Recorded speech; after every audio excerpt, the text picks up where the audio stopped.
Compañeros, compañeras, camaradas, todas, todos, bienvenidas una vez más a este espacio como pez en el agua aquí en la 4TV, donde estamos conversando con diferentes compañeras y compañeros de nuestro país y del mundo, con diferentes experiencias, tradiciones y visiones de cómo transformar la realidad. Hoy nos encontramos con un compañero que es un conocedor de los procesos que hoy están caminando en nuestro país. Usted lo sabe muy bien, ganamos avasalladoramente la elección del 2 de junio, tenemos un proceso abierto para continuar el segundo piso de la Cuarta Transformación. Nuestro pueblo le dio a la Cuarta Transformación mayoría calificada en el Poder Legislativo, que todavía hay resistencias de la reacción que quiere pichicatearnos la victoria, pero es arrolladora la victoria del pueblo. Y en la etapa en la que estamos es en la discusión de la reforma judicial, la primer parte de esta segunda etapa de la Cuarta Transformación. Y es un tema complejo, por eso invitamos a un especialista, nuestro compañero José Ramón Puente Gómez, que es abogado, es licenciado y maestro en Derecho, ¿verdad? Sí, así es. Por nuestra máxima casa de estudios, si no me equivoco. Sí, por la UNAM. Sí, la UNAM, ¿no? De Derecho. No es por un colegio, por una barra, no, por una escuela ahí, patito, es por la UNAM. Por la UNAM, así es, mi querido Mulay. José Ramón Puente, pero además tiene otras cualidades. José Ramón es militante de izquierda, militante del Movimiento de Regeneración Nacional, fue constituyente en el proceso que le dio constitución a nuestra Ciudad de México y es un compañero que está metido en el ajo de la discusión de la reforma judicial. Así es, mi querido Mulay. Pero bueno, primero, José Ramón, platícanos quién es José Ramón, cómo te presentas, cuál es tu historia, por qué el derecho, José Ramón. Muy bien. Muchas gracias, Molay, muchas gracias, compañeros. Soy amigo de Molay, un gran activista también en Benito Juárez, que discutimos temas interesantes. Bueno, yo soy José Ramón Puente Gómez, soy maestro de la Facultad de Derecho, catedrático de la misma. Soy licenciado en Derecho de la UNAM, maestro en Derecho y quisiera entrar al doctorado ahí en la universidad. ¿Cuál ha sido mi vida profesional? ¿Cuáles son mis anécdotas que me han inclinado a estar del lado de la izquierda, verdad? Mi papá es economista egresado de la Facultad de Economía de la UNAM también. Cuando era otra facultad, mi querido Molay, cuando estudiaban economía. Cuando estudiaban economía y no neoliberalismo, sino era la escuela de economía, ¿no? Ahora es de crematística. Ahora ya es neoliberal, ¿no? Medio el corte neoliberal. Ifigenia Martínez fue la directora de la escuela de economía de la UNAM.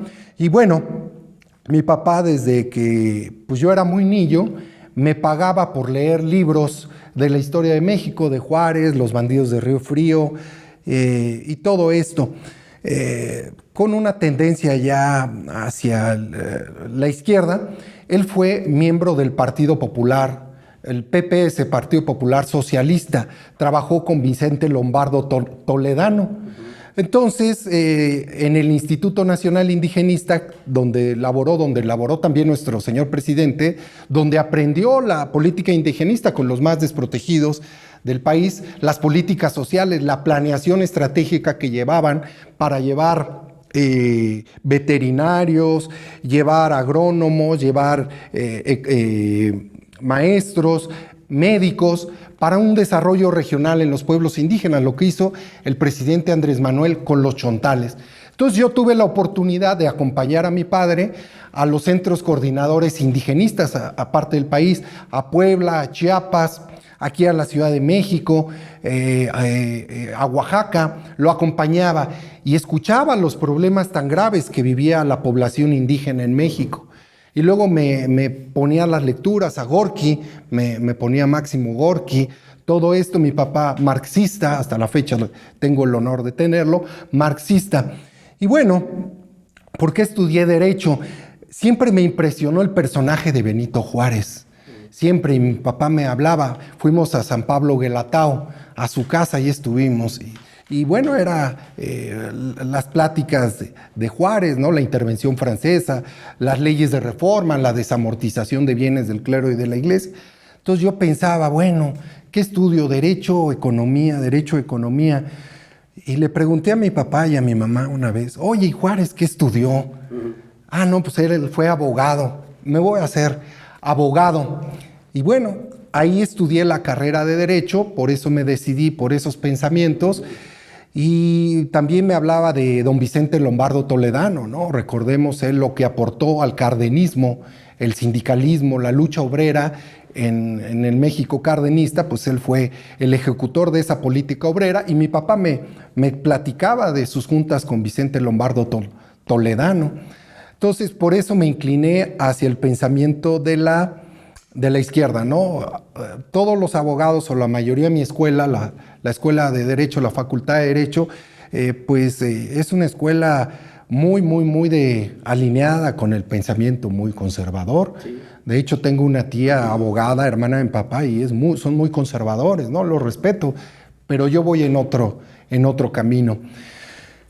Entré a Morena, yo trabajé muchos años en el Poder Judicial de la Federación, secretario de Estudio y Cuenta, también en el Tribunal Federal de Justicia Administrativa, donde se ven los asuntos administrativos, fiscales y de derecho administrativo. En la Corte, en el Poder Judicial, también asuntos administrativos, agrarios, constitucionales, en un juzgado de distrito. Entonces tuve la oportunidad de conocer cómo se mueven las cosas en el ámbito jurídico, cerca de 20 años, y actualmente litigo. Soy maestro de la facultad, doy convencionalidad, amparo, derecho fiscal, derecho constitucional. También fui catedrático en el Instituto de la Judicatura Federal, donde se preparan a los jueces y magistrados. Tuve la oportunidad.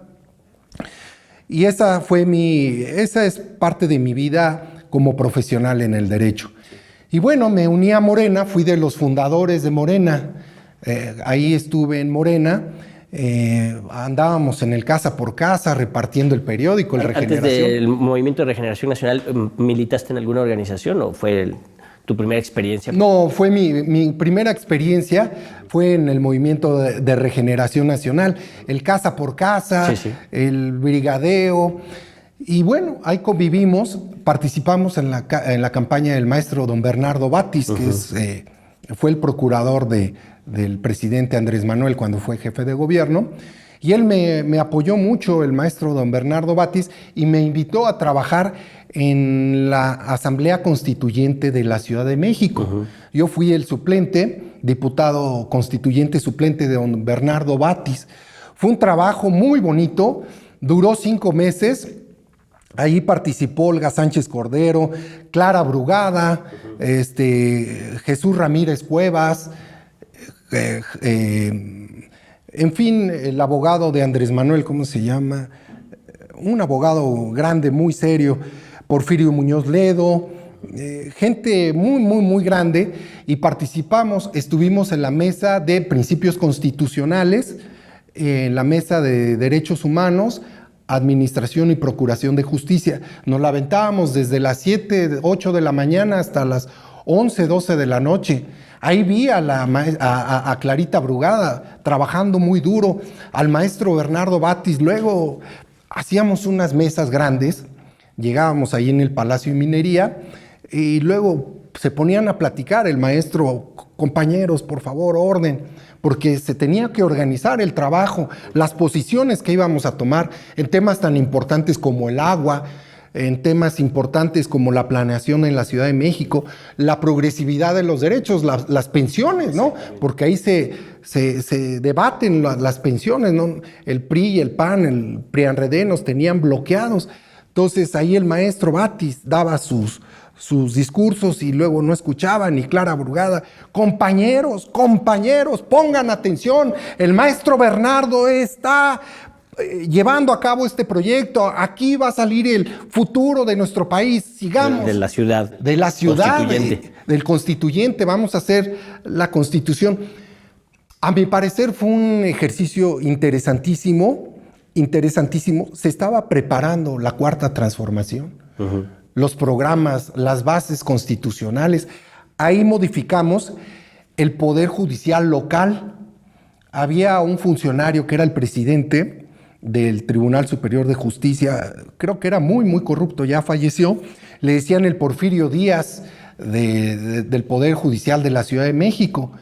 Y hablábamos ya del tema de la separación del Consejo de la Judicatura, quitarle la presidencia, ese órgano tan poderoso porque lleva el dinero, el nombramiento de jueces, magistrados. Y ahí lo preparábamos, ahí preparamos esos temas. O sea, el debate constitucional del constituyente de la Ciudad de México es una preparación para el debate nacional. Así es. En tu perspectiva.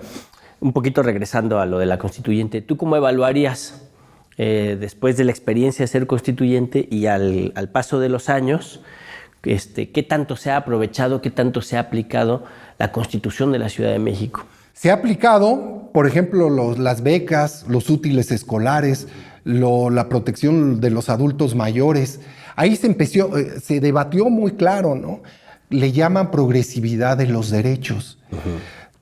Y se expuso, nosotros vamos por la renta básica, que es que les vamos a otorgar a las madres solteras, a los jóvenes, a las becas para útiles, todo eso.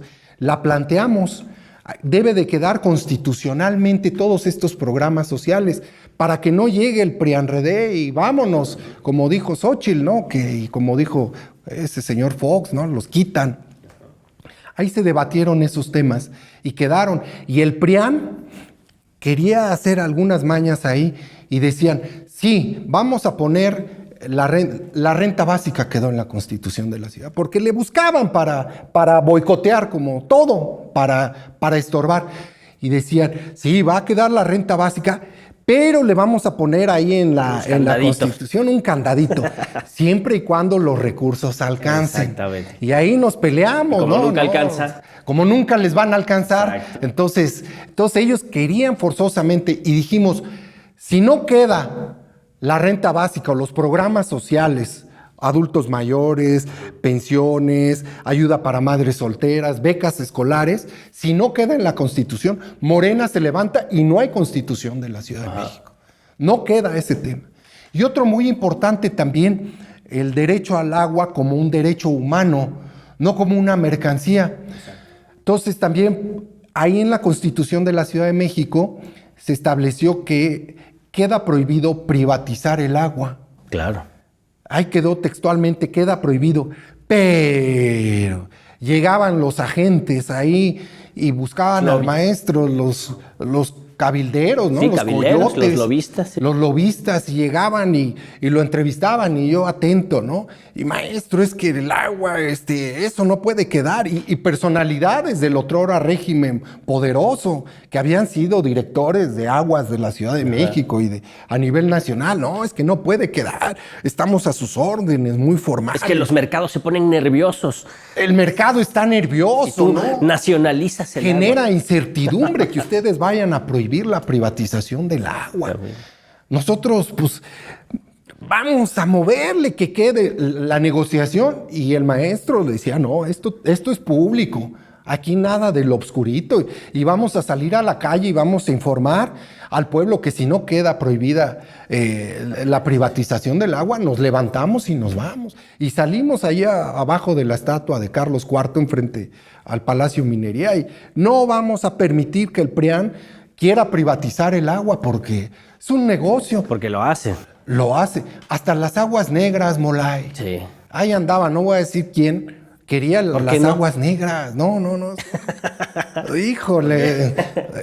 Pesos muy pesados, gente muy pesada, querían hasta las aguas negras. Privatizar. Sí, privatizar las aguas. No venden a su mamá porque ya se les murió, ¿no? Sí. Los neoliberales son voraces. Híjole. Oye, José Ramón, la ley, para ir pasando, es reflejo de los procesos históricos de una sociedad, ¿no? Normalmente las constituciones políticas se construyen después de una convulsión social, ¿no? Una revolución, ¿no? Hay una revolución que ahora le llaman los sociólogos el proceso destituyente y luego viene el proceso constituyente, ¿no? Y es donde surgen las constituciones.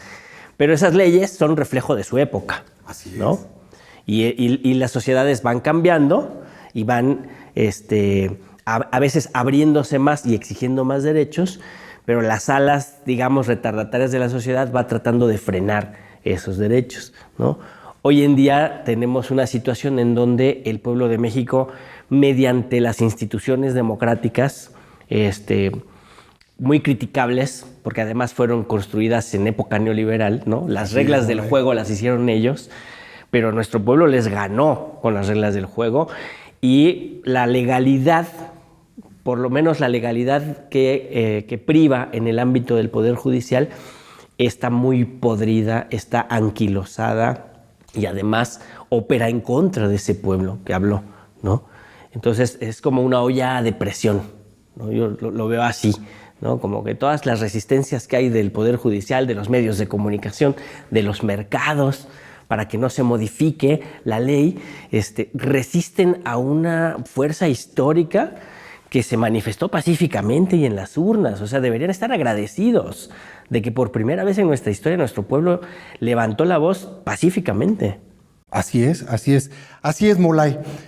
En cuanto a este tema, fíjate, en 1857 viene las leyes de reforma, ¿no?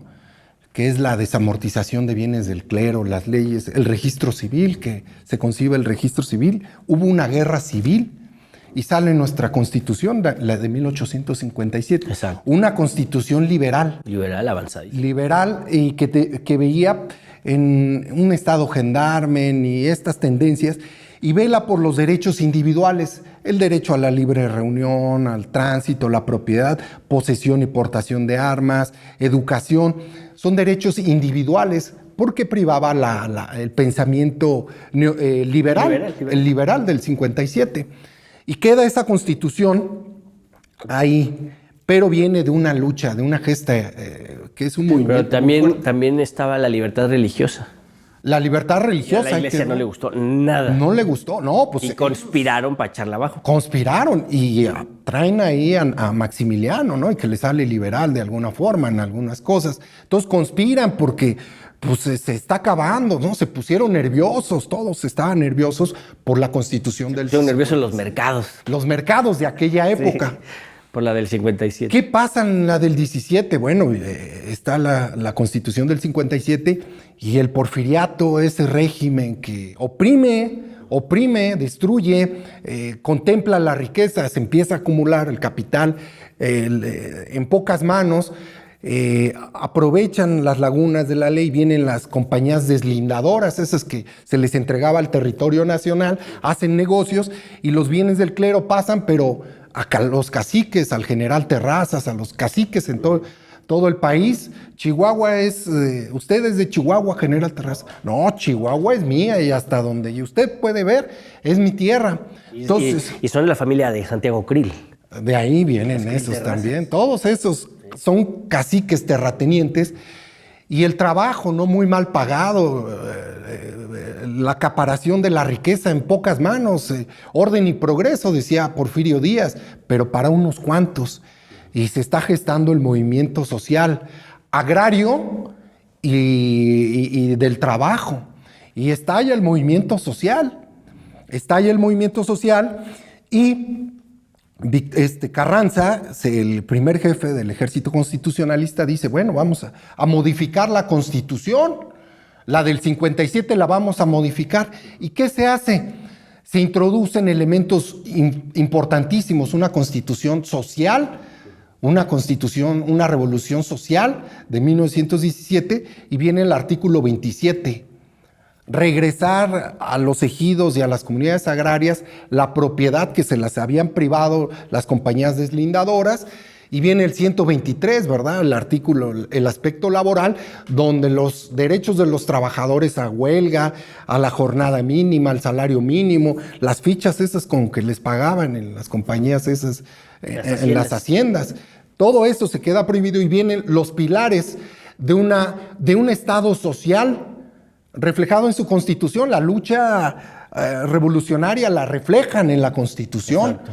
Y quedan los pilares, el 27 y el 123, y ahí se introduce también el tema del petróleo. Exacto. ¿Cómo que habían entregado ya el petróleo? Bueno, pues aquí aunque nada más quede en la Constitución. Que esas del subsuelo son propiedad de la El suelo nación. es de la nación, de todos. Y ahí se quedó. Ahí se queda, hubo porque las resistencias, condiciones, los mercados. Los mercados se ponen nerviosos. Los mercados se ponen nerviosos. Entonces ahí queda el 27, la propiedad del subsuelo pertenece a la nación mexicana y ya la ejecuta el general Lázaro Cárdenas.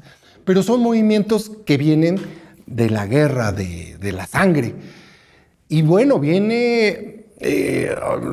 pasa el tiempo, le quitan el neoliberalismo 36 años, nuestra Constitución con derechos fundamentales al trabajo, a las jornadas, la empiezan a quitarle esos elementos sociales, esos elementos revolucionarios. Salinas hace elegido, ya lo puedes vender. Las horas de trabajo ya descafeinan, le quitan la importancia a los derechos laborales y viene Calderón, la subcontratación, que se hace el deporte nacional. El deporte nacional de quitarle las utilidades, quitarle la antigüedad. Todos los derechos laborales ganados en la revolución se pierden en 36 años de neoliberalismo. Exacto. Y viene una revolución pacífica, Molay. Una revolución pacífica que es a través de estas instituciones creadas en el periodo neoliberal, viene el hartazgo, ¿no? Ya tenemos el hartazgo de que puros cuentos el neoliberalismo nos va a dar, va a redistribuir la riqueza. Lo único que se generaron algunos ricos se hicieron en la lista Forbes, la incrementamos y dándonos a tole con el dedo y Fox diciendo tonterías y entregando el petróleo, entregando las pensiones, ¿no? Porque nos quitaron las pensiones. Ahora yo batallo, no me di cuenta y me pusieron ya en las Afores. Sí, sí. Lo voy a tener que pelear. Nos quitaron la seguridad social a los trabajadores del Estado, porque soy maestro universitario, y a los trabajadores de la iniciativa privada, el seguro social, privatizaron todo.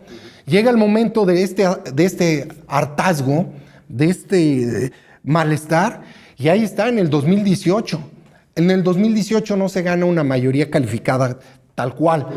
Se hacen algunos cambios constitucionales, porque recordemos que lo que no está en la Constitución, en ese librito, no existe. La Constitución son los ideales de nuestro pueblo, para dónde queremos caminar, para dónde se va. Queremos un Estado social o un Estado neoliberal.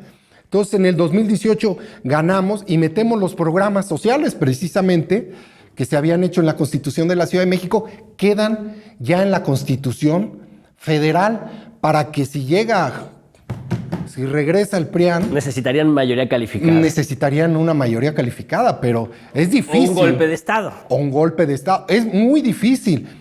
¿Qué hicieron ellos para entregar la electricidad y el petróleo? El Pacto por México.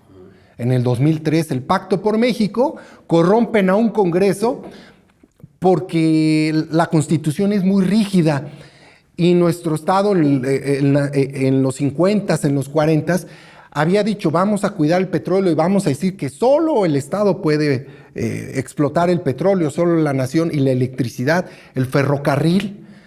Pero ellos construyen mayorías con dinero, compran un Congreso en el Pacto por México, y ahí es como estructuralmente abren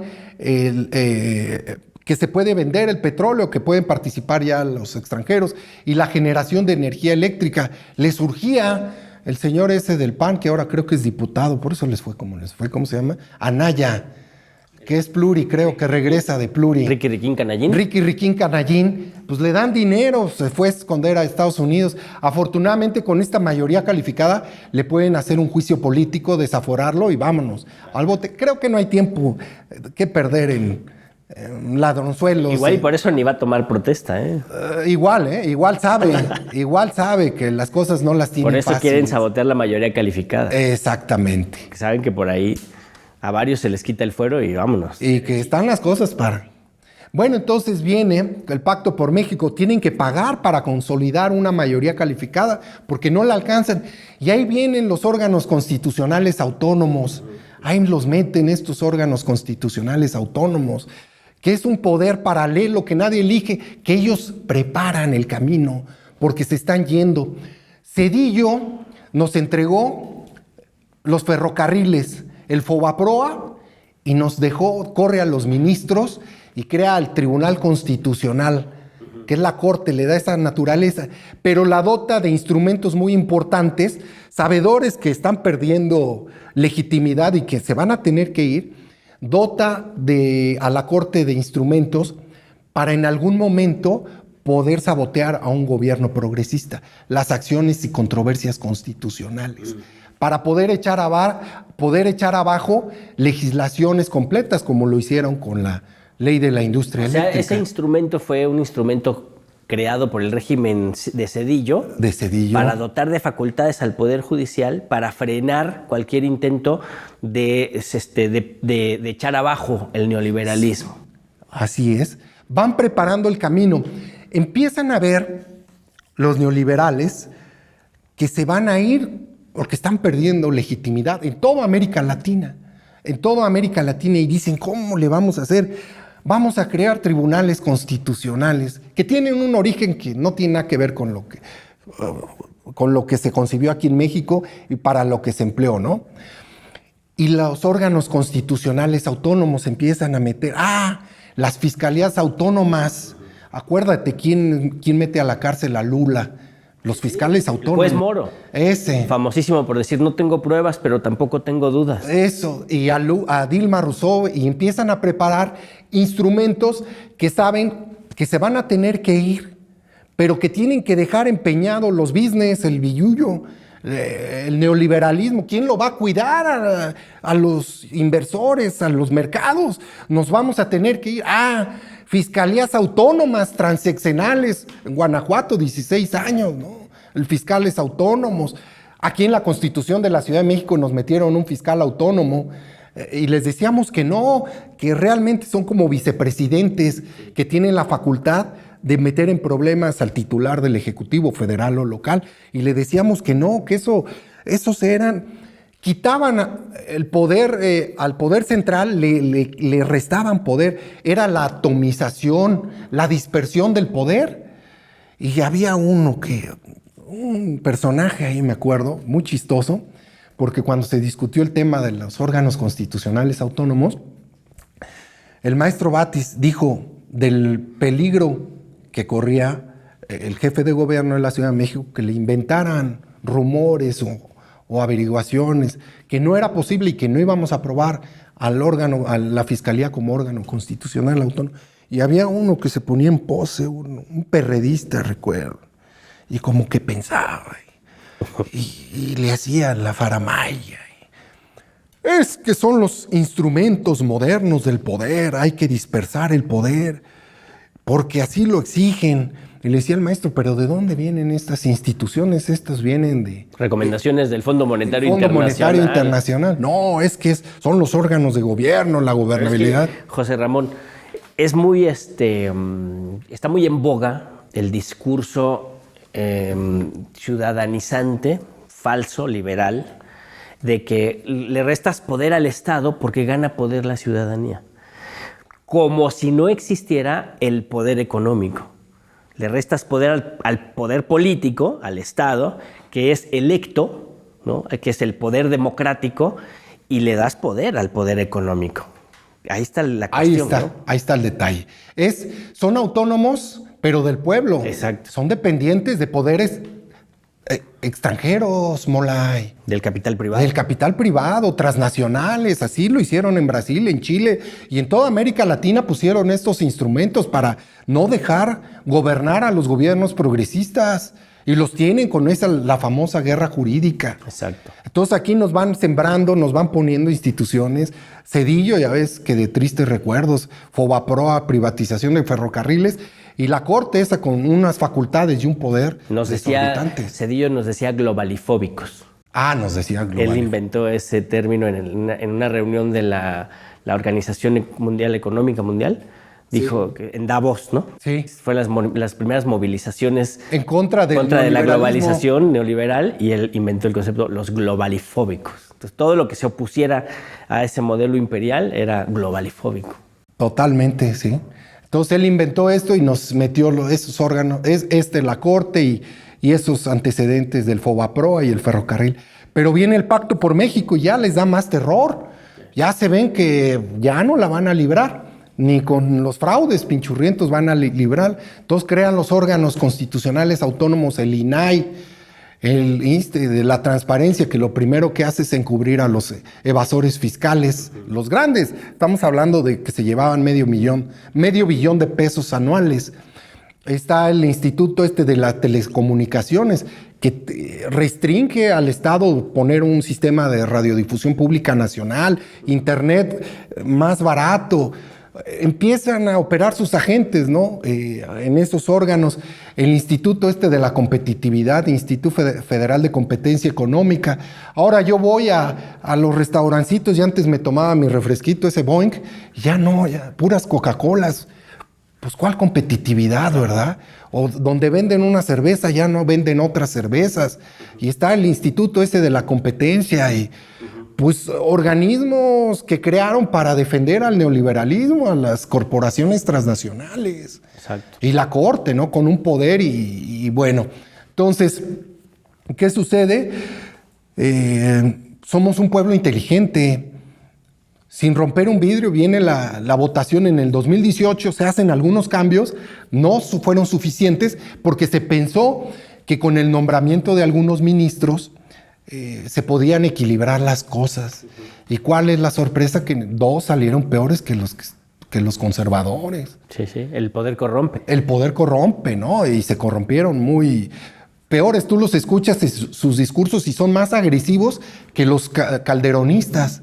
Entonces, ¿qué nos dejan? Una corte, un poder judicial del siglo XX diseñado en el periodo neoliberal, con los nombramientos de la mayoría de ministros nombrados por Calderón y por Peña Nieto. Hubo uno, Medina Mora, que lo tienen que correr porque los negocios, la unidad de inteligencia financiera la dotan de facultades para poder embargar dinero, de todo el dinero que venía al huachicol, el entramado, de los entramados fiscales, del narco y todo, la dotan de facultades y él tira con una jurisprudencia rápido, ordena que se embargue, que deje de operar la unidad de inteligencia financiera y se van millones y millones y millones de pesos que ya el gobierno de Andrés Manuel sabía de dónde venía, que era dinero muy sucio. Y lo corren, dijo que se fue, pues quién sabe qué sucedería.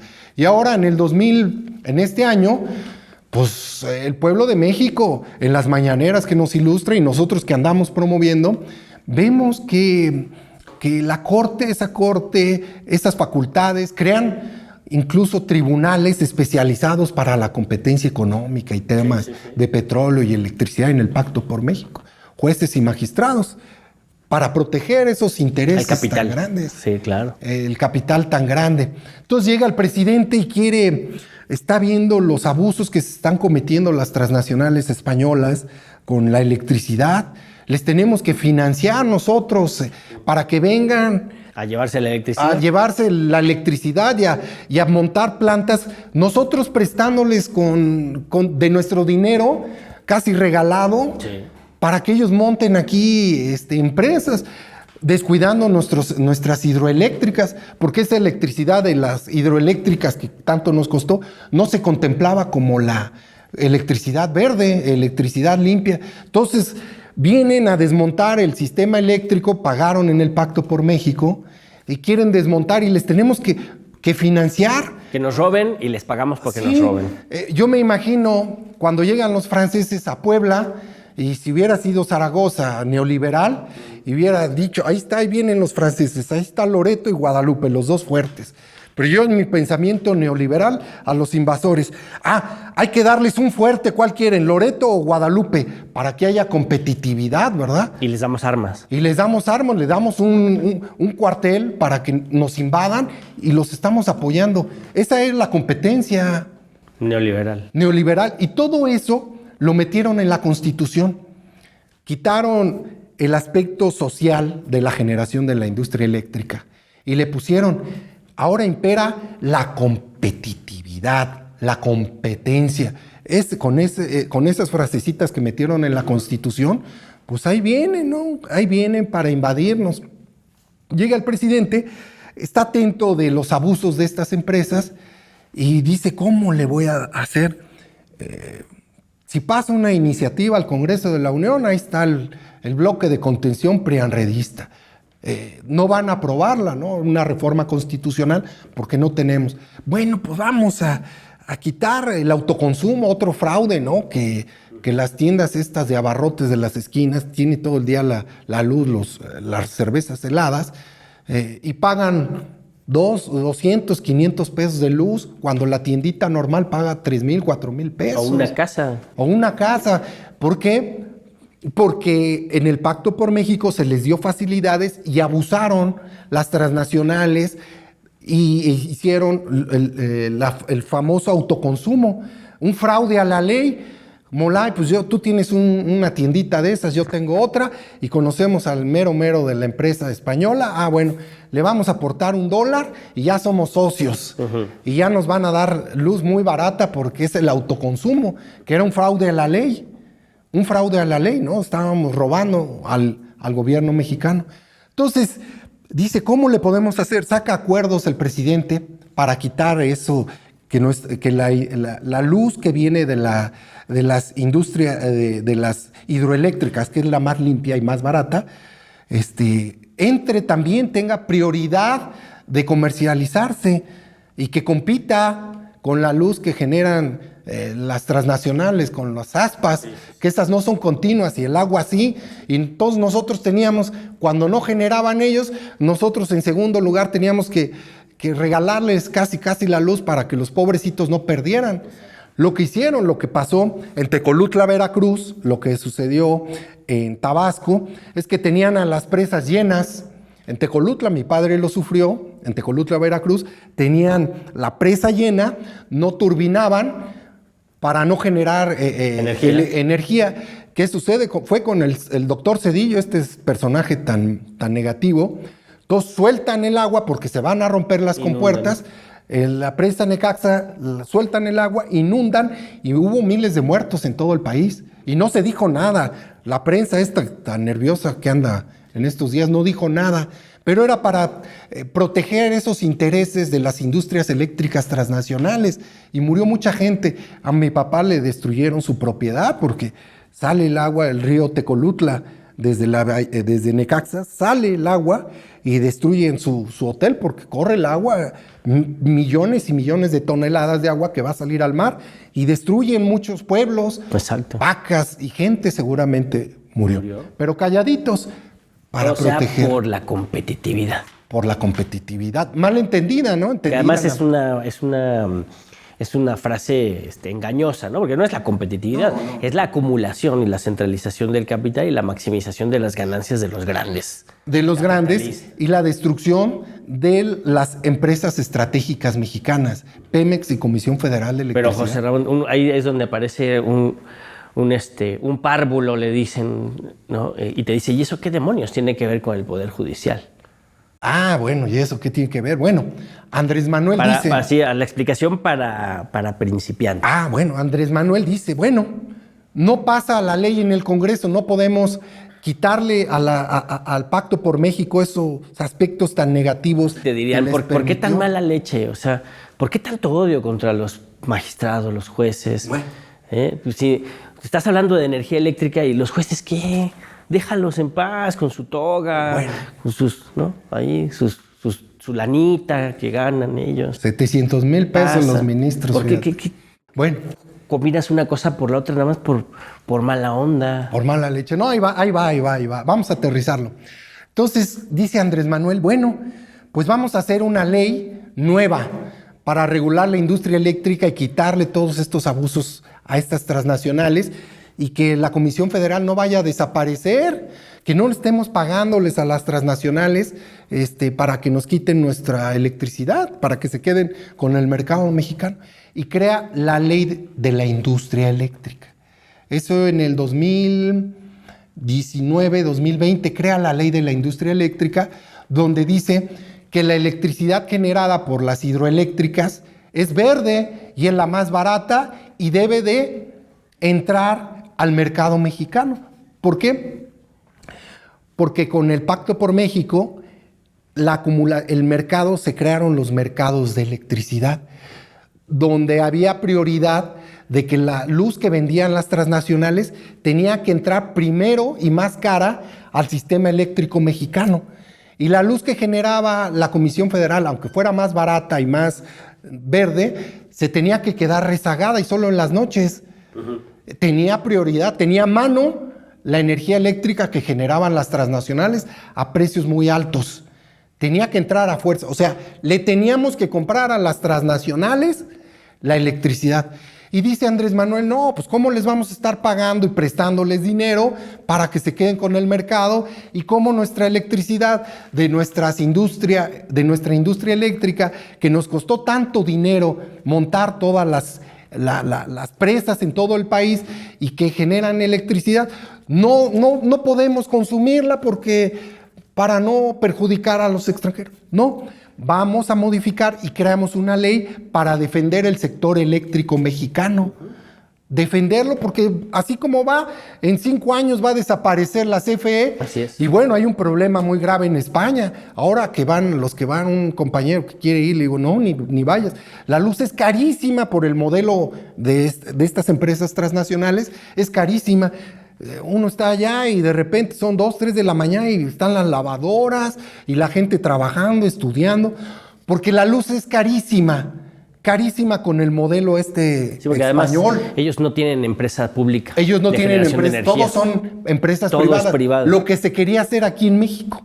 Para allá íbamos. Pero nosotros tuvimos revolución. Tuvimos expropiación petrolera y tuvimos expropiación de la industria eléctrica. Sí, de expropiación de la industria eléctrica, donde nos dijeron, cuidado, porque van a venir bribones a querernos quitar la electricidad y el petróleo. Lo dijo el presidente López Mateos. Bueno, entonces el presidente Andrés Manuel dice, no vamos a estar como los españoles de tontos, que vamos a entregar nuestro sector eléctrico y vamos a fortalecer nuestra industria, que todo lo que hemos construido, nuestras hidroeléctricas, también entre su electricidad. Y saca su ley donde ya se prohíbe el autoconsumo, el fraude ese que estaban cometiendo, donde la luz de las hidroeléctricas entra en primer plano al sistema eléctrico nacional, barata y continua. Y limpia. Limpia, barata, súper verde, es la más verde. Y ya el presidente, pues muy contentos, ¿no? Porque era recuperar de nuevo nuestra electricidad. Y ahí va la ley. Más tardaron en sacar la ley, el amparo, las acciones y las controversias de inconstitucionalidad. Los jueces, la corte, ya hay una figura que ellos le llaman, que ya, por cierto, la están eliminando, suspensión con efectos generales.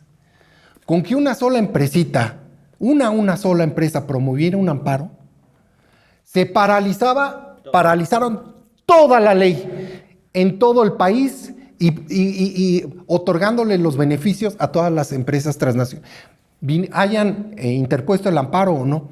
Suspensión con efectos generales. Más tardaron el presidente en que entrara en vigor. Al otro día, en 24 horas, ya estaba el amparo y ya estaba suspendida la ley de la industria eléctrica. De hecho, nunca entró en vigor la ley de la industria eléctrica mexicana de Andrés Manuel, esa que protegía a nosotros como consumidores y a nuestro sistema eléctrico nacional que tanto nos ha costado. Nunca entró en vigor porque la Corte y los jueces de distrito suspendieron todo.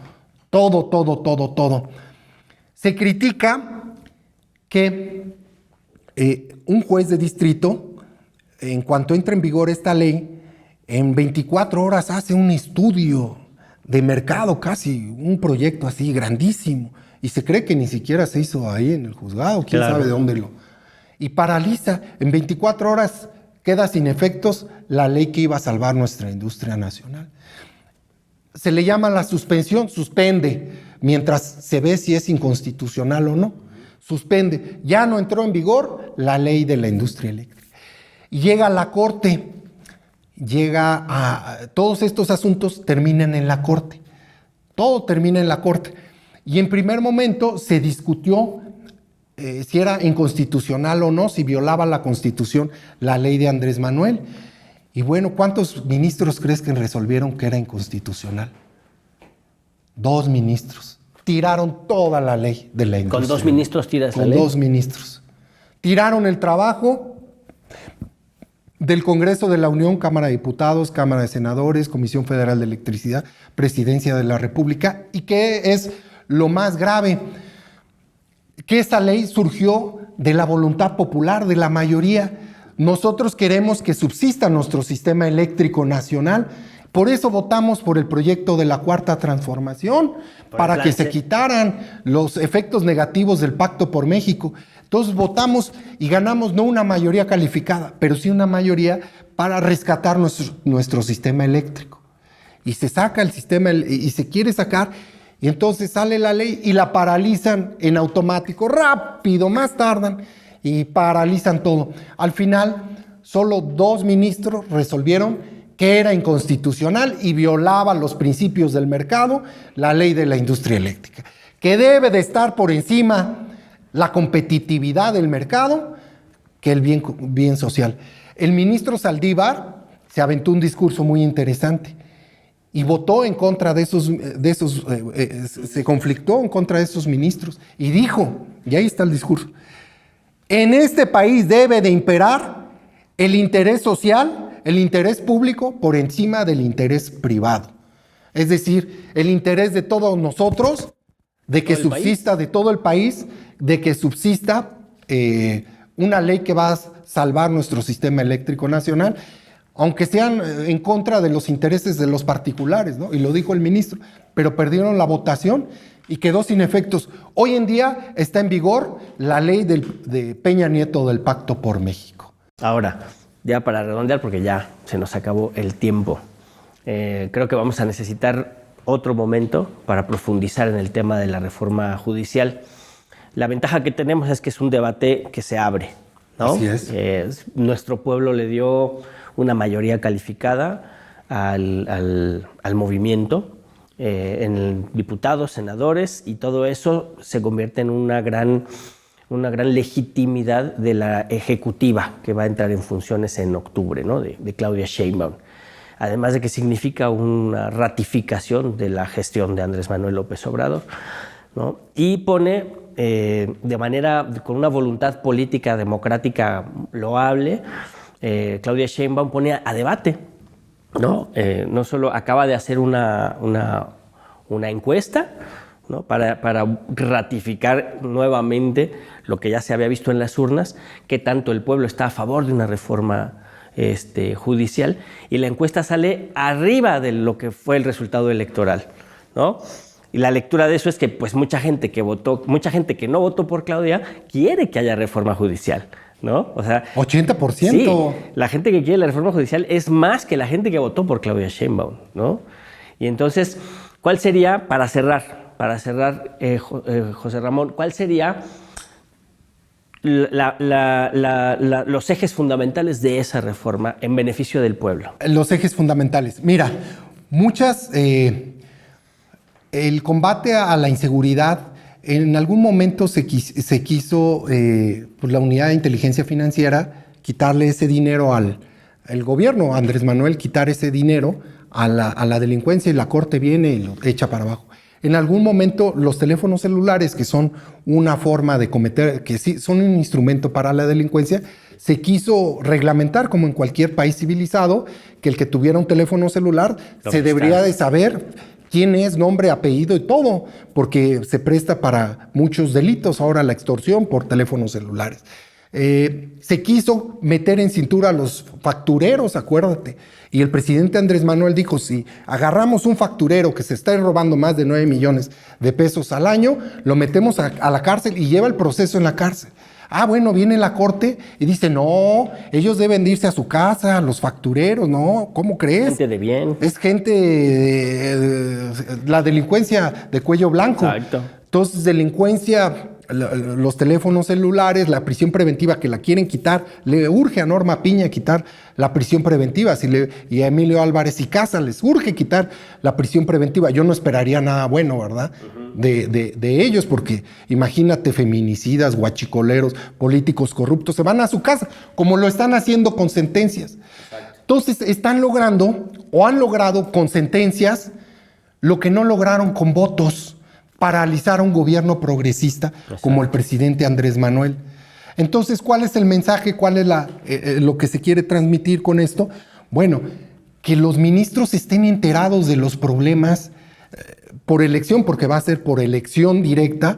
Van a proponer, el presidente va a proponer 10, la Cámara de Diputados y la Cámara de Senadores 10, y el Poder Judicial 10.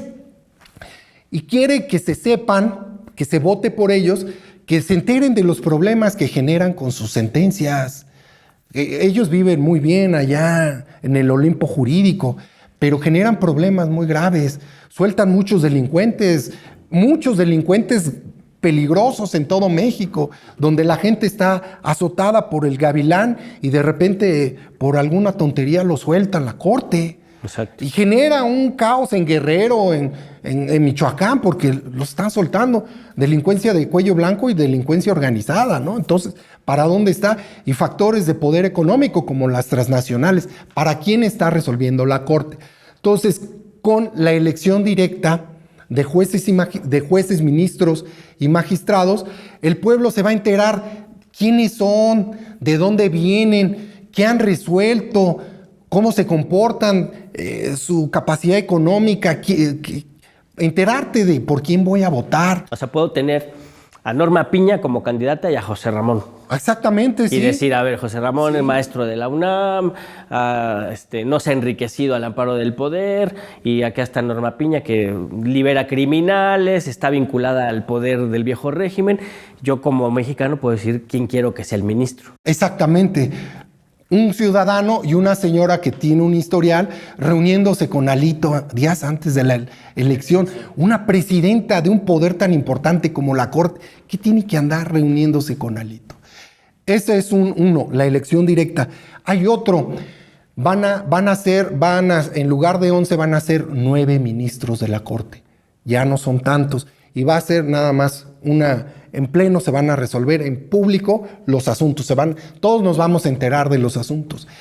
Algo muy importante, se va a crear un tribunal de responsabilidades de servidores públicos del Poder Judicial. Actualmente está uno que se llama el Consejo de la Judicatura.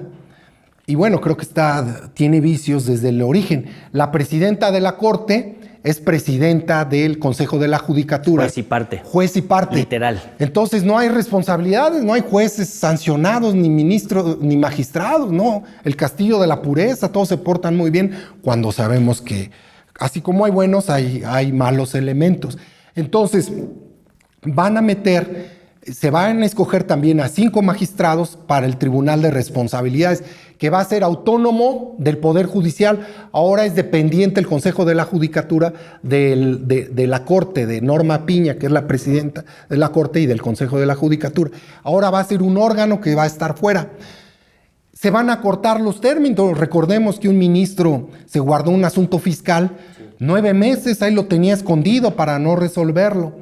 Entonces, se van a cortar los términos procesales en materia fiscal y penal, porque hay mucha gente sin sentencias y sin procesos. 2 años, 9 meses, 6 meses, dependiendo. Pero los asuntos fiscales, 6 meses para que resuelvan. Si no resuelven en 6 meses, se va a poder interponer ante ese órgano, ese tribunal de responsabilidades, se va a poder interponer una queja o una denuncia para que sean sancionados los jueces o magistrados, ¿sí? Entonces también estos jueces se van a escoger públicamente y se va a elegir por voto directo. Claro. Por voto directo. La austeridad republicana, que también es algo importantísimo. Estamos hablando que se llevan 700,000 pesos mensuales los ministros, los consejeros de la judicatura, 300, 400,000 pesos mensuales, los jueces, magistrados, salarios muy altos, hasta bonos por cualquier cosa. Entonces se va a modificar la Constitución para que quede claro que ningún funcionario público puede ganar más que el presidente de los Estados Unidos mexicanos. Entonces, pues yo creo que el que le interese la judicatura lo hará más por el amor al arte que por el amor a los... Por el amor a México, ¿no? Sí, por el amor a México, por el amor a la judicatura, más que por el amor o por el interés económico, ¿no? El gobierno no es para hacerte rico, para vivir cómodo, pero no rico, Molay. 130,000 pesos, bueno, yo me conformo con 20,000 pesos, ¿no? De alguna forma vive uno. Pero bueno, de 700,000 pesos, un maestro, los maestros universitarios, 4,500 pesos, y un ministro, 700,000 pesos.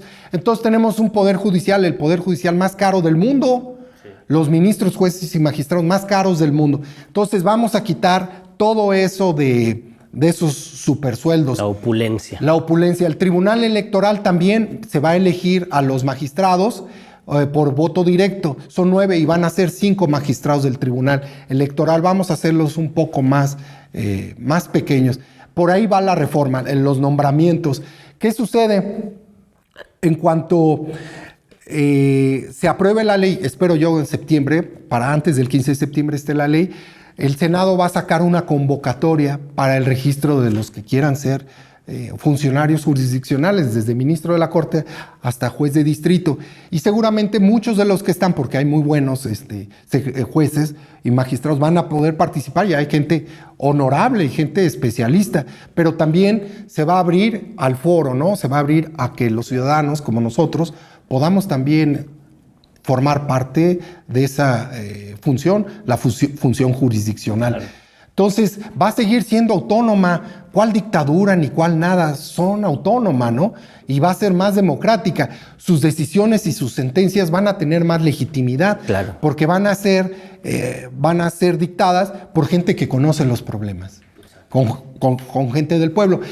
Se quiere combatir el nepotismo. Fíjate que ese es un problema muy grave. Se le llamaba el poder familiar de la federación. Había una ministra que tenía cerca de 300, 400 familiares. Hasta la señora que les ayudaba en las labores domésticas estaba en la nómina del Poder Judicial. Entonces se quiere acabar. Tal vez ella era la única que lo merecía, ¿no? Sí, pues que se dicen sabios. Ella era ministra y el hermano era magistrado del Tribunal Electoral. Una familia muy grande que pues abarcaban todos los cargos. Hay un concurso de oposición en el Poder Judicial que te preparas, que tienes que estudiar mucho y todo. Y yo tenía una compañera, una amiga que fue mi novia, muy simpática, Mónica. Y ya la dejé de ver y supe que entró al Poder Judicial, al Consejo de la Judicatura. Y yo pues trabajando y estudiando para poder entrar a la carrera judicial, y de repente me habla Mónica: oye, ¿qué pasó? Oye, ya, ¿qué te has hecho? No, pues trabajo en el consejo. No, qué bien. Oye, estamos muy preocupados en mi casa. Estamos muy preocupados. ¿Por qué, Mónica? Yo estoy muy preocupado porque esto de los exámenes pues son muy difíciles, es dificilísimo. Ay, amigo, ¿qué te cuento? Estamos muy preocupados porque, ¿qué crees? A mi esposo lo nombraron juez de distrito, me dice Mónica. Oye, pues qué padre, pues qué honor, pues nosotros aquí dejando la camisa por ser juez de distrito. Sí, pero el problema es que él no sabe absolutamente nada. Era sobrino de la ministra, ¿verdad? Entonces se armó ahí pues grupos, el poder familiar de la federación. Claro. Creo que lo van a abrir más, va a haber más posibilidades para mucha gente de universidades distintas, de posturas distintas. Gente que demuestre que sabe. Y que le interesa. Y que sea votada por el pueblo. Y que sea votada por el pueblo. Y que entienda la problemática del pueblo, ¿no? Claro. Porque luego estás allá y no entiendes, no resuelves cosas que no entiendes, lo que vive, el dolor que tiene el pueblo por ciertas decisiones. Pues nos quitaron las pensiones. Exacto. Nos quitaron las pensiones y ellos resolvieron que era válido que nos quitaran las pensiones del ISSSTE y del Seguro Social. Ellos deberían de entregar su pensión. Entonces, pues también yo creo que les van a dar afores y con los mismos criterios que ellos nos aplicaron. No, pero es que ellos podrían tener afores y juntan cantidades bárbaras de dinero en su afore, pero a un trabajador que apenas llega al fin de mes, pues difícilmente le conviene. Contamos los pesos, amigo. Así en la mano, el pueblo, contamos los pesos para terminar el mes. José Ramón, muchas gracias. Esto fue la plática, sí. Sí, muchas gracias por estar acá. Gracias, amigo. Empezar con nosotros esta discusión que, de manera generosa, la presidenta electa, todavía no en funciones, pero electa ya, abrió un proceso de consulta y de discusión, ¿no? Puso a trabajar a los diputados y diputadas de las desde la permanente, a que organicen foros, a que organicen debates, a que se incorporen la oposición, sectores de la derecha, los colegios de abogados, las barras de abogados, ¿no? Todos los beneficiarios del régimen como está, que argumenten por qué no es beneficioso para el pueblo democratizar el Poder Judicial, ¿no?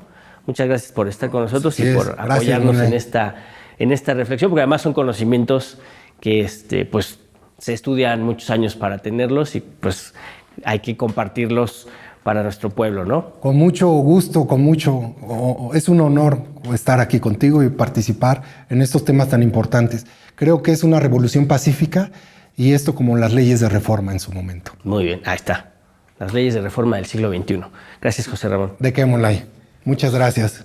Comparta el enlace allá en su casa, ya sabe, póngale manita arriba. Si pone pulgar para abajo, pues argumente por qué y venga y discutamos acá en la 4TV, donde las puertas están abiertas y usted sabe que aquí la 4TV la hacemos todas las personas.